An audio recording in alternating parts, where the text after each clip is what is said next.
Client যখন নিজের special দিনের জন্য যেই লুকটা কল্পনা করে রেখেছিল, অক্ষরে অক্ষরে তার কথাগুলো পালন করে যখন আমি তাকে সাজিয়ে তুললাম, একটা কিছু কিন্তু আমি নিজের মন থেকে করিনি, সম্পূর্ণটা ওর ডিসিশান, ওর আমাকে ডিরেকশন দেওয়া রাস্তায় কিন্তু আমি চলে ওর লুকটা ক্রিয়েট করেছি। আর শেষ পর্যন্ত যখন লুকটা বেরোলো, আমি নিজে দেখে অবাক হয়ে গেলাম। আমি ওকে বলেও দিয়েছিলাম, হয়তো আমি আমার মন মতো সাজালে তোমাকে এত সুন্দর সাজ দিতে পারতাম না। তোমার নিজের প্রতি যে ভাবনা, তুমি যে নিজের জন্য লুকগুলো ভেবে রেখেছো, সেটা কিন্তু বেস্ট অফ বেস্ট, তোমাকে সব থেকে সুন্দর লাগছে। সেই জন্য আমি মনে করি যে আমি কাজ শিখেছি বলেই কিন্তু আমি সব কিছু জেনে যাইনি। ক্লায়েন্টও কিন্তু নিজের ফেস সম্পর্কে অনেকটাই অবগত, তার মুখে কি মানাবে, তার মুখে কি ভালো লাগবে, সেও কিন্তু সেই ব্যাপারটা হয়তো আমার থেকে ভালোই জানে।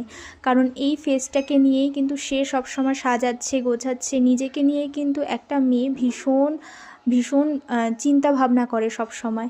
সেই জন্য কিন্তু ক্লায়েন্টের কথাগুলো